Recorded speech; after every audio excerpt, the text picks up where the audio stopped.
All right, everybody. Good afternoon. How are you? Welcome to the call. My name is TR McManus, and today I'm going to be the person actually going through and presenting this. I'm one of the founders of Infinity Regenerative Medicine, and today we're going to be talking about stem cell therapy, what stem cells are, and how they may be able to help you or a loved one with a condition that you'd like to get rid of.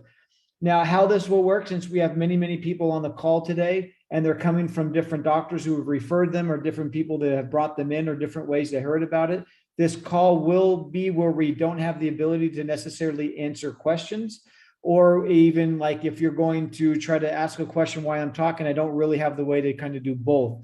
So here's what will happen. If after the call you want to know more, hopefully you got it scheduled with the doctor's office who referred you a follow-up call. If not, we'll actually be able to show you how you can reach out and schedule a personal call to answer all your questions. So what I want you to do is get out a paper and a pen, if you can, take notes as well as write down questions that you have. I will give you, like I said, by the end of the webinar, a way to be able to ask questions and really understand what it is we do and how it might be able to help you. So once again, welcome to the call, TR McManus. I'm going to spend this webinar is going to be very, very educational. The purpose is to really dive deeply into regenerative medicine, into stem cells, what they are and how they work. I hope you find it beneficial, and I look forward to talking to you potentially later on after this call. I am currently talking to you from South America. I'm actually flying back to the States today. But I am talking to you from South America today, and we have what's considered, or what we consider to be the most advanced stem cell therapy in the world. And I'm going to kind of go through why we feel that we really have that type of high level of stem cell therapy. So I want to start out by first getting into what stem cells are and actually how they work. There's a couple different types of regenerative medicine that we use. One of them is stem cells. The other is platelet-rich plasma, or PRP. We usually use platelet-rich plasma only in conjunction with stem cells. And we only use PRP, which we get from the patient's own body, which is growth factors. And we use it only when we're doing injections like intra-articular, let's say into a knee or a shoulder or a hip, or for plantar fasciitis. Some people who come down for hair replacement, hair regrowth, as well as cosmetic procedures. Other than that, the other type of our most common type of regenerative medicine is actually stem cell therapy. We use stem cell therapy, like I was saying, for these orthopedic type applications, for bad knees, bad shoulders, bad hips. Sometimes when people have bad discs or spine problems. We use it for cosmetic and aesthetic applications for reducing wrinkles. People where they maybe have some different kind of sunspots or kind of scars on their face, or cosmetically they'd like to be reduced.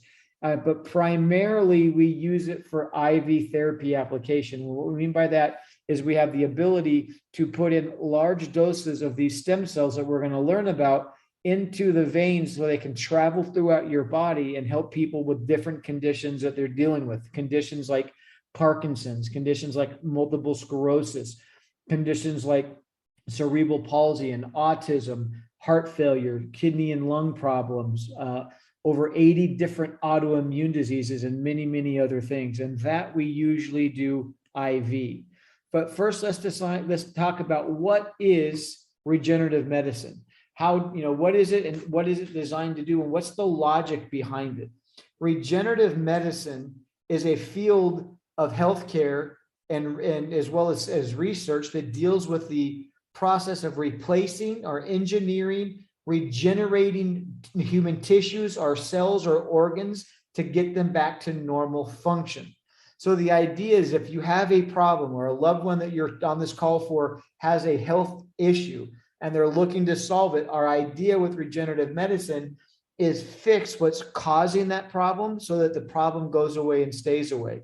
And that's something that really falls under a type of medicine called corrective care. See, there's a couple different ways that sometimes doctors will choose to treat patients, and there's a couple different ways where patients might opt for different treatments that fall under two different logics. The first logic is corrective care, and the second is relief. Relief care is also sometimes called pain care, and it can also be kind of called emergency care. And the idea with relief care is to lower the pain or lower the symptoms or the effects from whatever the problem was. So if you had an accident or an injury and you were in a whole bunch of pain, doctors might give you a anti-inflammatory, some, muscle relaxers, painkillers to lower the pain. And they do that so that the patients won't suffer. They also might use over-the-counter medications, right? So this is where people, the logic behind it is, let's get the patient out of pain. It doesn't mean that we're going to address what the issue is, what's causing the problem, or what caused the problem, or what started the disease. We're just going to try to make it so that the patient can cope with the problem, they can deal with it, and they're not suffering. So sometimes they use prescription medications, over-the-counter medications, and in a lot of cases are able to use different types of injections. Now, in relief care, in emergency care, in this pain care, remember, it's not designed to fix the problem. It's designed to be a short-term thing where you can get out of pain and look for a more permanent type of solution. And so that's really what corrective care is. The logic or the philosophy behind corrective care is, if you have a problem, let's fix what's causing the problem. And if we can fix what's causing the problem, then pain can go down, stay down, and function can return. And what function return means is you basically get your life back, hopefully like it was before, right? Before you had the actual issue itself. Now, stem cell therapy, the stuff we're about to talk to, stem cell treatments, is designed to fix what's broken so that there is no more symptoms or there's no more effects. And if we can fix what's broken, we can and we can stop those effects from happening. So basically, stem cell therapy is really designed to be a corrective care type of treatment. So now let's talk about what are stem cells. Stem cells are what's called neutral cells or undifferentiated cells. These are cells that have not been changed into anything else. Now, the unique thing that what makes a cell a stem cell is they have the ability to make more stem cells, meaning they have the ability to make more of these neutral cells. And they have the ability to then turn into other types of cells. So if your body needs more muscle cells because of an accident or injury, then they can actually make more stem cells, but then they can also make more cells that can become muscle cells. And that's what makes a stem cell, the ability to be neutral, make more of themselves, and make more of other types of cells that the patient needs so they can get better. So doctors can use stem cells to help patients repair any problems, damaged tissues, diseases, damaged organs, etc. Now, there are different types of stem cells. What I want to first get into and make very clear the types of stem cells we do not use. I want to clear the air on that and get really into the types of stem cells we do not use. We do not use embryonic or fetal stem cells. So once again, we do not use embryonic or fetal stem cells. Embryonic, fetal, and fetal stem cells, of course, were cells that came from embryo would be from embryonic would be from the embryo, and from a fetal stem cell, of course, would have came from an aborted fetus.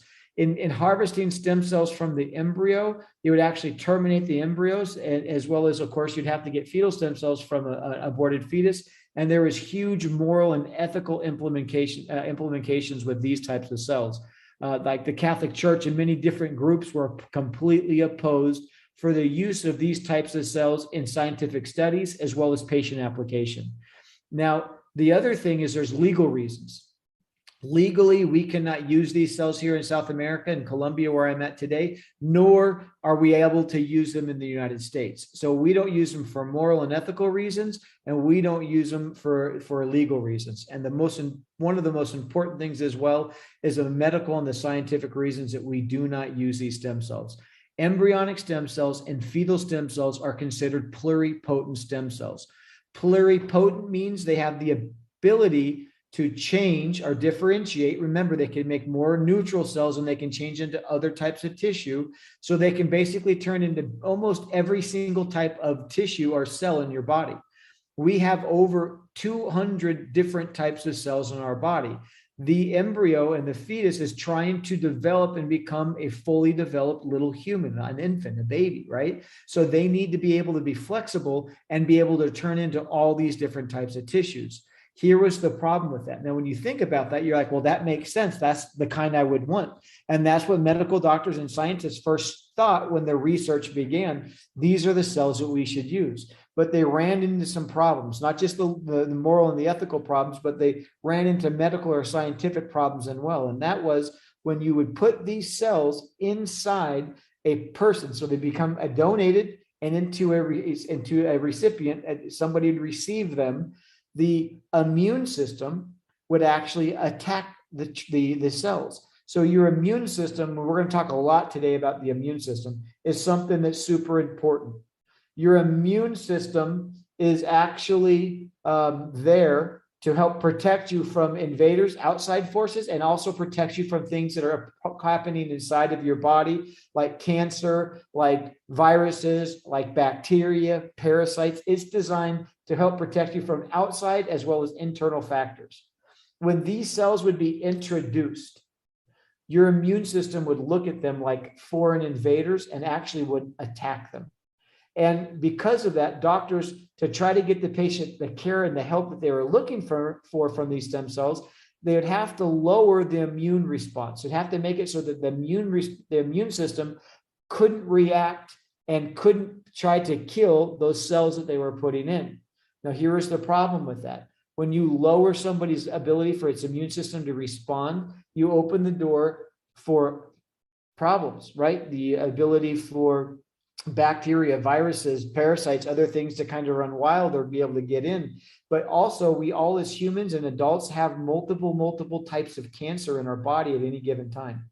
And the problem with that, one of the jobs, remember, of our immune system is to find things that are dangerous to us inside of our body. When it runs into a cancer cell, its job is to remove it or to kill it or to destroy it. And if we make it so that the immune system can't respond, it opens up the door to a lot of problems. The other issue is our immune system actually is not just a defender and protector of our bodies. It actually is also designed to really be part of the healing process, which we're going to talk about more. So in leaving this idea or subject of the cells we do not use embryonic and fetal cells for moral, ethical reasons, as legal reasons, and medical reasons as well. Now I want to get into and talk about what are the types of stem cells that we do use. These are what we are actually currently doing. We are currently working with something called mesenchymal stem cells. They're often referred to as MSCs. Now, MSCs, or mesenchymal stem cells, are actually considered an adult stem cell. They're considered an adult stem cell because where we get ours are from something called the Wharton's jelly. The Wharton's jelly is a gelatinous substance, and it wraps around the umbilical cord during pregnancy to protect the umbilical cord. And inside of this Wharton's jelly are these mesenchymal stem cells. And we get ours from donated umbilical cords where we can take and pull out these mesenchymal stem cells from the umbilical cord. Remember, one of our requirements is it has to be a normal, healthy birth, meaning there cannot be any problems, and the baby and the mother both have to be fine. So this was, which at one time was considered medical waste, has been found to be a gold mine where we have all of these really great mesenchymal stem cells that we can actually get access to, all from a live, healthy birth.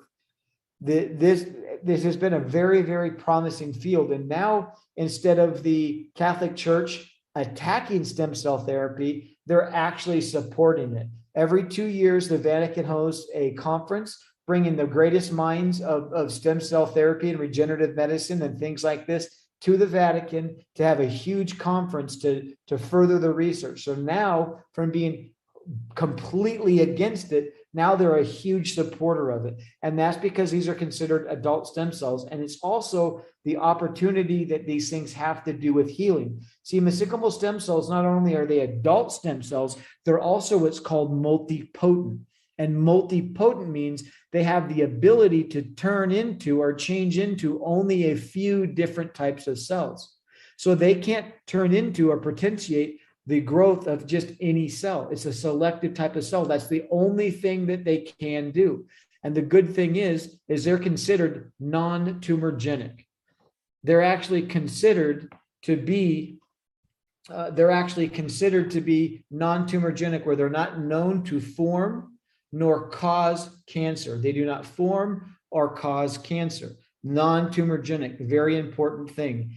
The other thing that they are able to do is actually work with the immune system instead of against the immune system. See, the immune system does not attack these cells. The immune system these actually work with your immune system. They're what's called immunoprivileged. They have the ability to stay in your body without the immune system attacking them. So one, they're adult stem cells from a live, healthy birth. Two, they're multipotent, and they cannot get into multiple different types of cells, only the types of cells we want to work with. Three, they're actually immunoprivileged. They can actually be in our body without our body having to try to attack it, so that our cells don't, so that we don't have to worry about lowering the immune response. And our bodies not only do our bodies not reject them, our bodies actually have the ability to actually support and work with them. There's many things that these stem cells do, these type of stem cells, but I want to cover 4 of them that are very, very important. The first is they have the ability to reduce inflammation. Inflammation is not our friend, especially chronic inflammation is not our friend. Chronic inflammation has the ability to help lower the risk for cancer. Lowering chronic inflammation has the ability to lower pain, and getting rid of chronic inflammation has the ability to stop the acceleration of aging process as well as damaging tissue. See, chronic inflammation, if you were to Google chronic inflammation and cancer, you'd find that cancer.gov, like cancer.government, would pop up, and it would say that chronic inflammation leads to the destruction of DNA or the damage of DNA, which can cause many types of cancer. It would also talk about how it can cause aging to be accelerated, as well as is considered one of the effects of a lot of different diseases like autism, like most inflammatory diseases, like autoimmune diseases, etc. So when we can lower inflammation, we can lower pain. Where there's chronic inflammation, there's usually chronic pain. When we can lower inflammation, we can lower pain. When we can lower chronic inflammation, we can lower the chance of DNA being damaged and the possibility of cancer. When we can lower inflammation, we can actually slow down or stop the actually degeneration of the tissue where it's at, as well as the tissue around it, and slow down aging. The second thing, now these are the great thing about these mesenchymal stem cells, they actually don't get rejected by the immune system. They actually work with the immune system. So they actually have the ability to modulate your immune system. And what does that mean? Sometimes our immune system is not working like it should be. It's not working well. And that could be to a lot of different factors. One of them, believe it or not, is aging. As we age, our immune system doesn't work like it should. But our immune system, as it's not working well, we become more exposed to things like bacteria, parasites, viruses, right? Like COVID. We also become more susceptible to things like cancer because it can't keep up with the demand when it's not functioning right. Now, there's times when an immune system will overact or overfunction, or there's a time where the defenders of our bodies from threats outside and inside the body actually turns and attacks the tissue that's supposed to be protecting. It actually attacks the tissue it's supposed to be protecting. And that's where you usually get autoimmune diseases that come in.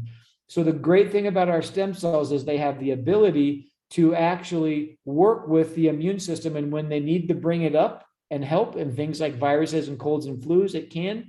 And things like autoimmune diseases where it's overreacting or not functioning correctly, it can actually lower it or make it so that it stops doing that. Now, the third thing, anytime we have injuries, accidents, falls, operations, bad diseases, or whatever else, sometimes when our body gets damaged, we have the formation of scar tissue. And to truly have a full healing, we have to get rid of scar tissue in our body. And these cells have the ability to prevent scar tissue and the ability to actually help remove scar tissue. Now, for people who come down for cardiac reasons, let's say they had a heart attack and they had this, then during that event, there was some scar tissue on the heart. Well, one of the reasons the heart can't properly work good or cannot properly repair could be the heart, the actual tissue damage, the fibrotic tissue, the scar tissue that happened during the event. And if we can actually get these mesenchymal stem cells, and this is all backed by scientific studies, if we can get the stem cells to be able to prevent further scar tissue and remove the scar tissue that's there, and then move into the fourth thing they do, which is the helping generate or regenerate, now we can get that heart back to how it was before the event. And this is something that's extremely important. So these four of the important things that they do, but these cells do tons of more stuff. So mesenchymal stem cells are the type that we use. Now, here's the deal. When we're born, we basically get an inheritance of these stem cells. We have the most stem cells we're ever going to get is the day that we're born. We have our biggest inheritance. And they're in there. What I mean by that is they're in their highest concentration.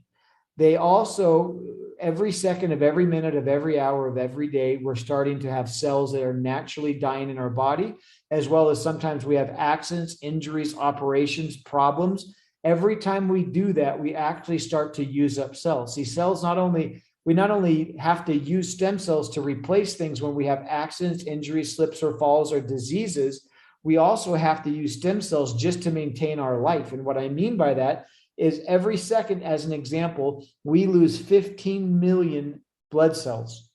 And thank goodness we have stem cells that inside of our bloodstream and inside our bone marrow that can actually help these blood cells replace themselves. So just for me to be able to say every second we lose like 15 million cells in our body, we all lost about 100 million blood cells, but they got replaced. Now, if we didn't have these stem cells, the problem is our blood wouldn't be able to be replaced, and that would be a bad problem for us. We naturally lose cells every single day.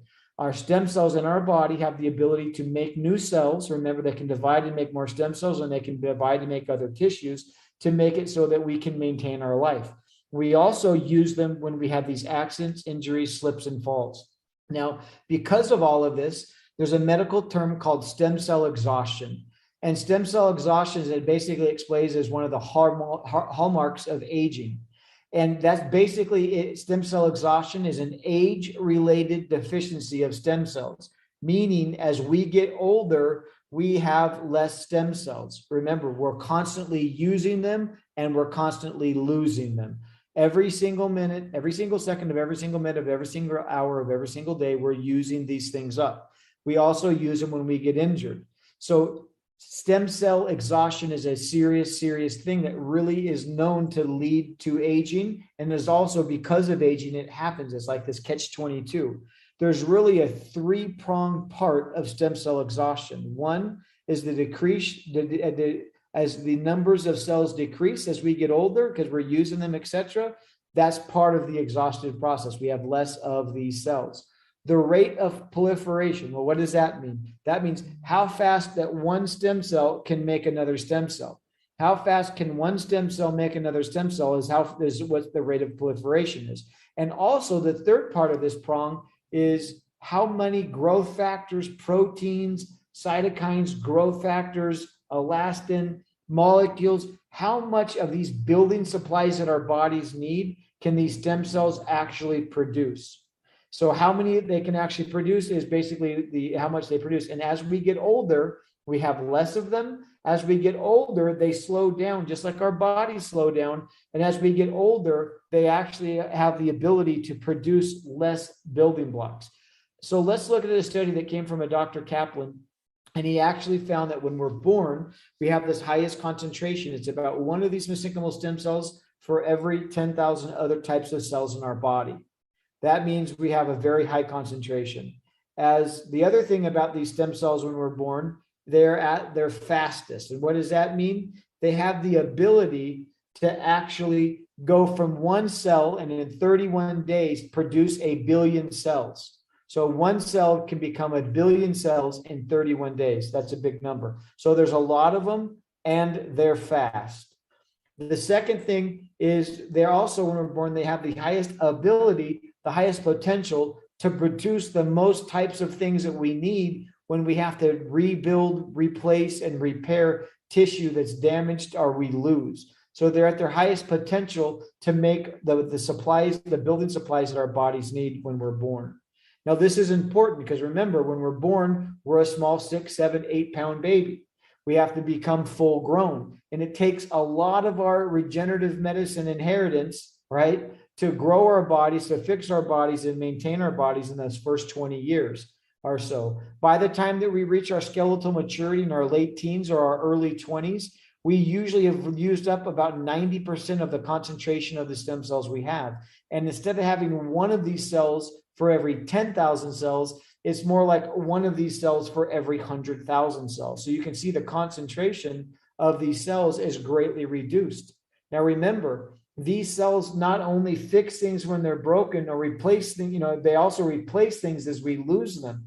There's this natural constant replacement or building of and rebuilding of tissue. What most people don't realize, everybody on this call, we have all had stem cell therapy. We have it every single day. Every time that you've been injured and been fixed, you've had stem cell therapy. Every time that you have a cell that dies and gets replaced, you've had stem cell therapy. It's not new to us. The problem is, as we get older, we have less of them. As we get older, they slow down. By the time we get to be in our late teens, our early 20s, we've reached our skeletal maturity, we're not growing, we're down to dealing with only 10% of what we started with, and we're in the first phase of our life.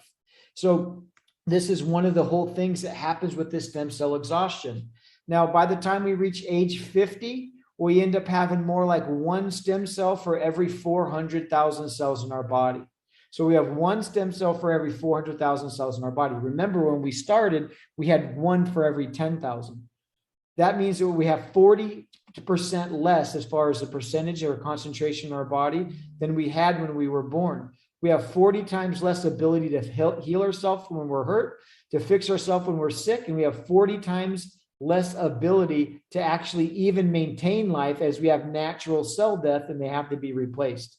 Now, by the time that we reach age 65, and it now takes around 60 hours for one cell to become another cell. And at that rate, instead of one cell being able to produce 1 billion cells in 31 days, they can only produce around 400. Now, to put that into perspective, if you were going to count to 400, it would only take you a few minutes. And if every time that 1, 2, 3, if every number was a second, it would take you only a few minutes. If you were going to count to 1 billion, it's literally thousands of years. That's the difference. A couple of minutes versus a couple thousand. That's the magnitude of what a cell can produce when it's young compared to what a cell can produce as it gets older. So let's look at the effects of this stem cell exhaustion over a 90-year lifespan. We'll break this lifespan into 3 trimesters. The first trimester, the first part of it will be the first 30 years. Now, in the first 30 years, we don't really have much aging, and more, we have generation. Remember, we have to build our body. So not only do we build our body, but we don't really have much aging. Our regenerative abilities is in its highest phase. Our cells are fast. We have a lot of them, and they can produce a lot. By the time we get into the second trimester, ages 31 to 60, we really start to see the effects of aging. We start to see gray hair. We start to see wrinkles. We start to have aches and pains. We physically actually slow down, meaning we're not able to run as fast. We're not able to lift as much weights in the gym. We're not able to recover when we get sick or have an injury. And this becomes normal. We're just slowing down. And we go, yeah, well, we're getting older, right? Now, the third trimester, this is where we really see the aging process accelerate. We see faster and faster and more degeneration. So the degeneration speeds up and the body slows down. So we get that we have more degeneration, but our bodies slow down. Now, here's the deal. We can see aging happening on the outside. We can see the gray hair. We can see the wrinkles. We can see the sunspots and all of these types of things. We can see people hunched over. We can see them walking slower. We can see them not able to be as agile as they were before. Now, remember, we can see that because it's on the outside. What we can't see what's happening on the inside. What's happening on the outside is happening on the inside. We can't see it. We definitely can feel it. We feel the effects. The bottom line is with stem cell exhaustion is when we're born, we have a lot of these mesenchymal stem cells, and we have the ability to grow, rebuild, replace, and maintain, and we don't really have even aging.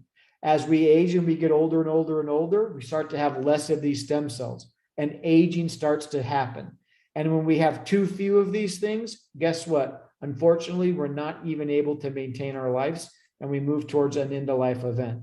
So here's the deal. When we're born, we have such this big inheritance of these stem cells that we have more ability to generate and regenerate tissue than we have of properties of degeneration, meaning a cell dies, no problem, we can replace it. At some time, as the stem cell exhaustion continues to happen and it becomes more and more of a thing in our life, at some point, we start to have more areas or properties of degeneration than we have the ability to regenerate. And at that point, we're fully in this stem cell exhaustion. And you can see it, and you know it happens when you start to see the effects of aging. So if you're seeing the gray hairs, all of that stuff, that's everything that we're kind of talking about.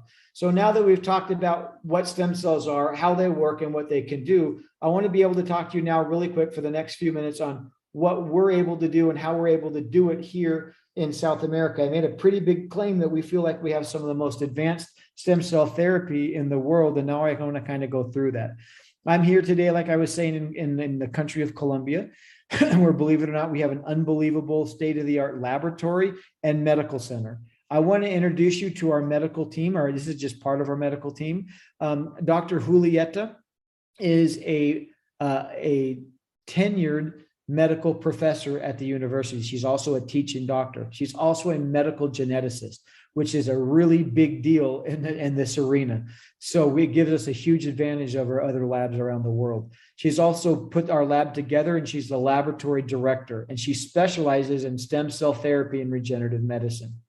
Dr. Carlos Izaza is a medical pharmacologist. He's also a licensed tenured university medical professor, and he's also an author. If you studied medicine in Spanish, you read his book. He literally wrote the book on medical pharmacology, and it's in its like 7th printing. He's also the director of scientific research for our lab, and every day his job is to look at the most updated studies and everything to make sure that we always have the most state-of-the-art type of treatments and protocols.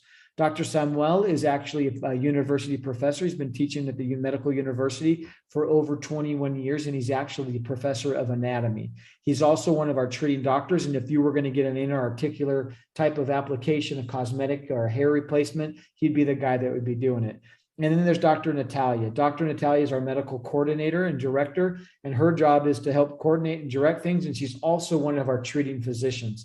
And her job is to help line everything up. You'll meet all of these people probably if you were to come down, but for sure, Dr. Samuel, Dr. Carlos, and Dr. Natalia, who are also always in our medical center as well. Now, we're able to do things different here in Colombia than we are actually to do it in the States. And that's just because it's not because medical doctors don't have a desire for it, or scientists don't have a desire for it, our laboratories don't have a desire for it. They're just basically limited because of regulatory reasons. We also are very regulated here in Colombia, and we have something called the INVIMA, like is comparable to the FDA. The difference is the FDA says their position is that if you have this Wharton's jelly, like we use, and you were to pull a cell out of it, even though you have this natural substance and you're taking a natural cell out of it, you've now manipulated the tissue, and anything that's been manipulated, they classify as a drug. 100% natural, you're just taking part of it out, and now it's considered a drug. So with that, they're saying that you have to go for drug approval. The problem for drug approval is, one, this is a natural substance. You can't patent a stem cell. We all have them. No company can patent it, so they couldn't really own it. The second thing, then it would take 10 years of studies and usually $800 million to $1 billion to be able to get that done. And that would be for one disease state. So we could get it approved for Parkinson's. Now we want to treat somebody with multiple sclerosis, would have to go for that approval. And since it's not patentable, you can't patent a natural substance, nobody's going to ever go for that. So, but in Colombia, we're actually able to isolate, so we can pull out of this natural substance, this orange jelly, we can pull it out, these mesenchymal stem cells out of there, and then we're allowed to do what we're not allowed to do in the States, which is let them do what they do naturally in our bodies. And what they're doing right now in your body is to make more of themselves and make other tissue. So we're actually able to put them into an environment, what we call cultivate and expand these cells to be able to turn into the hundreds of millions that are necessary for an application. Now, the FDA also said that we're not able to use these cells for systemic applications. So we can't put them into the vein. And you wouldn't want to, because the product in the United States is not designed or prepared for that, nor approved for that. But in Colombia, we're actually able to take this 100% natural, 100% pure mesenchymal stem cell based treatment and inject it safely into people's veins, get it throughout the blood system, and get it to the part of the body that they need. To give you a comparison, the average CC maybe in the States has between 1 million and 3 million cells. And that means, let's just put it at an average of 2 million. So that means if you were going to, we know our minimum dose for big diseases like autoimmune and heart problems and Parkinson's and multiple sclerosis, rheumatoid arthritis, all these things, our minimum dose is 150 million. So if it's 150 million, it would take 75 cc's at probably an average cost of $5,000 each. It would take hundreds of thousands of dollars just to produce the number of cells. But the problem is the cells in the United States, they have to cryopreserve them. So these cells have been frozen and they have to be thawed. Our cells are fresh, not frozen. They're alive. They're at the time of application. They've not been frozen and been tried to be reanimated. And we don't make copies of copies of copies. We only have them be like 2 or 3 generations so that they're really pure, great, robust, healthy cells. Now, our first process of quality and safety control is actually different than we know of any other lab around the world. We have one doctor where we get our stem cell cords from, one. Just so you know, also, none of the cords that we use have ever had the mothers were not vaccinated with against COVID. So these are not, they do not have that. If somebody has a risk where I don't want to cord or cells from somebody who's been vaccinated, some of us do, some of us don't care. They have not. So it works for both people. The other thing is that our doctor starts to this, and our doctor, we work with one gynecologist, one obstetrician, who's also a medical professor and trained in stem cell therapy. And he looks for a young, healthy couple. And the healthy couple is an important thing. And in the United States, as an example, last year, more than 1 million women donated their stem cell for medical and scientific use. Their umbilical cords after the birth for medical and scientific use. The difference is it's only the mother's really known, and she's only a part of the equation. For us, we want to know the entire pregnancy, which is controlled by this medical professor, this medical doctor, and who's trained in stem cell therapy. But we also want to know the father. Remember, Dr. Julieta is a medical geneticist. She's like, hey, listen, the father is there in the DNA 50% of the time. I have to be able to know that the father is also healthy. So once the couple in the 7th month is asked, would you like to donate the umbilical cord for medical and scientific use? If they say yes, and they meet all of our first screenings, young, healthy, and a couple, then they're qualified to come into our lab and actually meet with Dr. Julieta, who takes them through testing to find out family history, family genetics, and all of that stuff to make sure, as an example, that there's nothing in the mother's family history that we wouldn't want, or let's say also in the fathers. Remember, if they're like Down syndrome is in their family, that would be something that would allow them to be able to donate their tissue. So this is something that we don't know happens anywhere else in the world. The second thing is we do more tests on this tissue against infectious and communicable diseases than is required in the US on both the mother as well as the actual cord itself. And we do DNA testing before and during and after the cultivation of these cells to make sure that it's what we want. We look at the genome, we look at the DNA, and we look at chromosomes. And we want to make sure that they are safe, healthy, but also robust. And what we mean by robust is their fitness level, their physical characteristics are what we're looking for. No professional team in any sports would blindly draft any athlete without looking at them understanding that there's somebody they may want to put on their team. And unfortunately, for most laboratories around the world, that's actually what has to happen. We're able to look at the parents, we're able to look at the accord, we're able to then look inside and look at the DNA, and we're able to test it. And when we find the DNA that's safe and the DNA profile that we are looking for, we get to select the professional athletes that we're going to field for the game to try to get our patients better. So we actually get to select what ones we actually use. The other thing that makes us different is we do tests to verify that our product that we're going to be injecting into people for human application is a 100% mesenchymal stem cell product from the Wharton's jelly. And there's actually tests that we do that shows, and that's not just done in our lab, but every lab test that I'm talking about, not only do we not just do in our lab, we have it third-party lab verified. Patients get all of this data before they get treated. When patients come down, they sit down with Dr. Carlos and Dr. Natalia, and they actually show them, here is the DNA profile of your cells. Here is the test that shows that they were clean and of no infectious diseases. Here's the chromosome test. Here's the test on how many are alive and the number of them, which leads me to my next thing. We don't just fall under guidelines from the Colombian government. We also follow under guidelines from an international society for stem cell therapy. And it actually says that 80% of the cells need to be alive at the time of application. We don't do anything under 90% viability. So our viability, or the number of alive cells that patients are going to get, are automatically higher than international standards. And we also always overdose. Now, what I mean by overdose, it sounds like a bad word when you're talking about applications of anything, but overdosing in stem cells is not really a thing. Remember, we used to have billions more than we have now.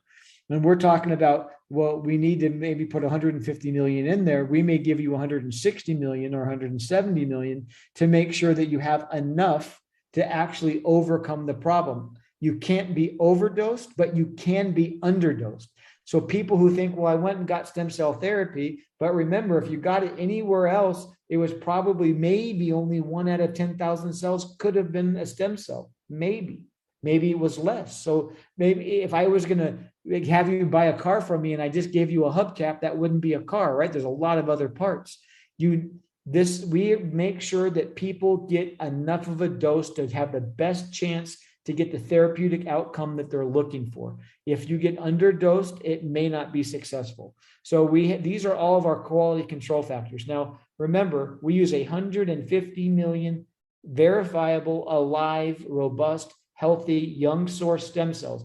They have the characteristics of a young baby when they're fast, when they can produce a lot, right? So we give a huge dose. And we can successfully use these for COPD, for Parkinson's, for type 1 and type 2 diabetes, multiple sclerosis, arthritis, cardiovascular disease, liver and kidney, autoimmune, and I really need to add in long COVID, or people who are suffering from the after effects of the COVID virus. There's a lot of different studies out there now that show that we can help.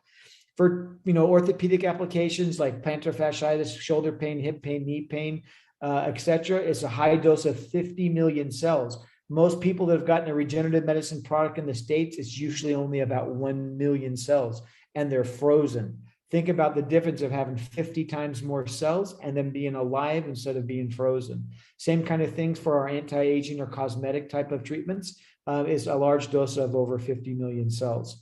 So here's the thing. We're nearing the end of this call, and I really want to once again say thank you so much for showing up.